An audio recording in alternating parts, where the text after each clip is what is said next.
Hello guys, welcome to my new vlog. I hope सबैजना सन्चै हुनुहुन्छ होला अनि म पनि एकदम सन्चै आरामै छु। अहिले चाहिँ हामी जान लाग्छौँ सामान ल्याउन। विद्यार्थीहरू यिनीहरू त्यहाँ पाल्नापट्टि तामारी गाउँको हुन् यिनीहरू चाहिँ।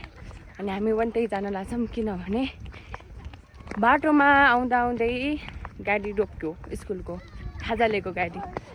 अनि त्यहाँ चाहिँ हाम्रो पर्सनल सामानहरू हुन्छ, त्यही भएर नानीहरू यिनीहरूको घर चाहिँ त्यही हो। म्याडम, म अनि सरहरू सामान ल्याउन जान लाग्छौँ। रोड भएर के गर्नु साथीहरू, रोड भएर के गर्नु जब कि गाडी आन्न भने। हेलो भनिदियो मेरो भ्लगमा।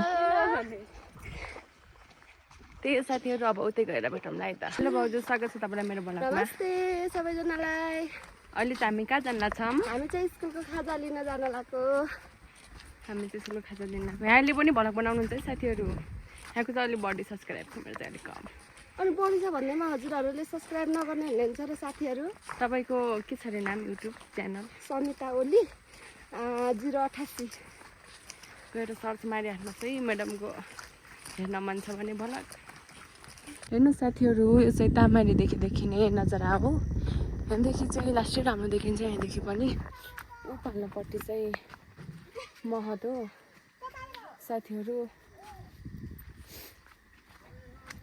हामी चाहिँ गइ पुग्न लागेको है। अब ऊ त्यहाँ कति राम्रो देखिरहेछ। हामी चाहिँ आइपुग्यौँ साथीहरू। गाडी चाहिँ त्यही हो, हेर्न सक्नुहुन्छ तपाईँहरूले है साथीहरू। अब चाहिँ हामी लागेको घरतिर। गाडी चाहिँ यहाँसम्म आयो। म्याडमहरू त्यहाँ आइराख्नु भएको छ। खै तिमीले नबोक्ने यहाँसम्म? यहाँ चाहिँ किन आएन भनेको साथीहरू, यहाँ बाटो यस्तो भएको छ नि त। यस्तो बाटोमा गाडी कसरी जाओस्, त्यही भएर चाहिँ यहाँ चाहिँ जान नसकेर आएको साथीहरू। हेर्नुहोस् न भ्यू, वाउ राम्रो देखिरहेछ। मैले चाहिँ अन्डा बोकिरहेको छु साथीहरू। म चाहिँ जान लाग्छु। बाटो बिग्रेर साथीहरू, माथि गाडी नआएर चाहिँ यस्तो बोक्नु परेको छ। हेर्नुहोस् साथीहरू, म्याडमहरूले चाहिँ यसरी बोक्नु भएको छ। अनि म चाहिँ यसरी, कोही मान्छे अगाडि सक्नुभयो, हामी चाहिँ पछाडि पछाडि छौँ साथीहरू। हेलो साथीहरू, अहिले चाहिँ म आफ्नो चार्ज बोकेर मोबाइलको लागिहालेँ भाउजूको घर। हेलो साथीहरू, आज चाहिँ मेरो नन्दलाई चाहिँ मेरो घर लैजाँदैछु, मेरो माइती घर। अब जाम भन्नुहुन्छ, नजाम भन्दा पनि फेरि रिसाउनुहुन्छ। जाम न त भाउजूको घर, कति घरमा बस्ने भनेर जान लाग्यो। भाउजूको घर चाहिँ पारि देख्नु भएको छ साथीहरू। त्यही जाँदै हो अहिले हामी त त्यही ल। हेर्नु साथीहरू, म चाहिँ कति हिँड्दो रहेछु त्यहाँ यहाँ त्यहाँ। त्यही भएर आजकल स्लिम हुनुभएको छ साथीहरू। पहिला चाहिँ अलिअलि मोटो मोटो हुनुहुन्थ्यो।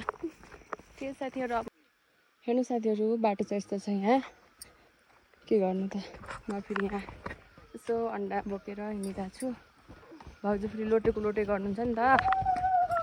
अनि फेरि म लिएर आएको साथीहरू। अब चाहिँ हामी रोडमा आइपुग्यौँ।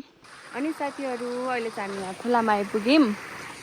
तिर्खा लाग्यो नि त। अनि पानी खाऊँ न त, खोलाको चिसो पानी भनेर हामी चाहिँ पानी खान लाग्छ साथीहरू।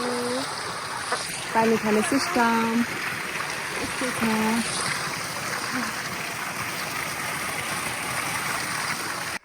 अब चाहिँ हामी भाउजूको माइत आइपुग्न लाग्यौँ साथीहरू।